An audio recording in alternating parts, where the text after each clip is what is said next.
Hello friends, எல்லாருக்கும் வணக்கங்க. கலாஸ் ரெசிப்பியில் இன்னைக்கு சப்பாத்திக்கு ஏற்ற மாதிரி எக் கிரேவி சிம்பிளாக டேஸ்ட்டாக எப்படி பண்ணுறது இந்த வீடியோவில் பார்க்கலாம் வாங்க.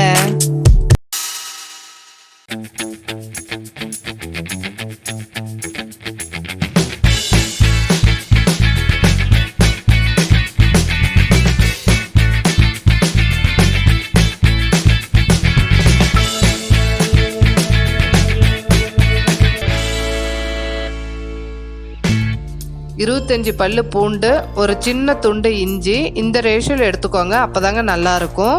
இதை மிக்சி ஜாரில் சேர்த்து பல்ஸ் மோடில் வச்சு அரைச்சிக்கோங்க.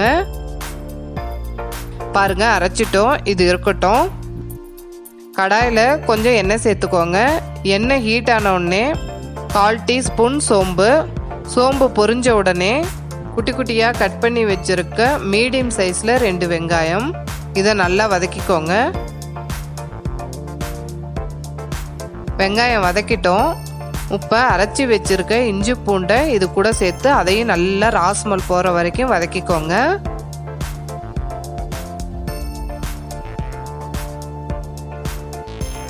இஞ்சி பூண்டை வதக்கிட்டோம். இப்போ குட்டி குட்டியாக கட் பண்ணி வச்சுருக்க ஒரு மீடியம் சைஸ் தக்காளியை இது கூட சேர்த்துக்கோங்க.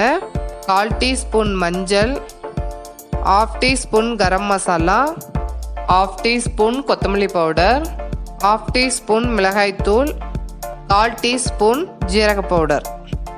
இது எல்லாத்தையும் நல்லா ராஸ்மல் போகிற வரைக்கும் எண்ணெயிலே வதக்கிக்கோங்க. வதக்கிட்டோம். இதுக்கு தேவையான உப்பு, 1 டீஸ்பூன் கடலை மாவு, இதையும் எண்ணெயிலே வதக்கிக்கலாம். கடலை மாவு அதிகமாக சேர்த்தா நல்லா இருக்காதுங்க, பார்த்து சேர்த்துக்கோங்க. நல்லா வதங்கின பிறகு இதுக்கு தேவையான தண்ணி சேர்த்துக்கோங்க. இது 3 பேர் தாராளமாக சாப்பிட்லாங்க. இது ஒரு கொதி வரட்டும். கடாயில் கொஞ்சம் எண்ணெய் சேர்த்துக்கோங்க. உடச்சி வச்சிருக்க 4 முட்டையை இதில் சேர்த்துக்கலாம். இது லைட்டாக கலந்து விட்டுக்கோங்க. பெரிய பெரிய பீஸாக இருந்தால் சாப்பிட்றதுக்கு நல்லா இருக்குங்க. இதில் உப்போ மிளகுத்தூளோ எதுவும் சேர்க்க வேண்டாம். சேர்த்திங்கன்னா அதிகமாகிடும். கிரேவி உங்களுக்கு அதிகமாக வேணும்னா இதே அளவு எக்குக்கு வெங்காயம் தக்காளி மசாலா எல்லாம் டபுளாக சேர்த்துக்கோங்க. டேஸ்ட் ஒன்றும் மாறாது. முட்டை ரெடி ஆகிடுச்சு. வாங்க கிரேவி எப்படி இருக்குன்னு பார்க்கலாம். கிரேவி ரெடி ஆகிடுச்சு. கொஞ்சம் கருவேப்பிலை, கொஞ்சம் கொத்தமல்லி இலை, நம்ம ரெடி பண்ணி வச்சுருக்க முட்டை, இது எல்லாத்தையும் சேர்த்து நல்லா கலந்து விட்டுக்கோங்க.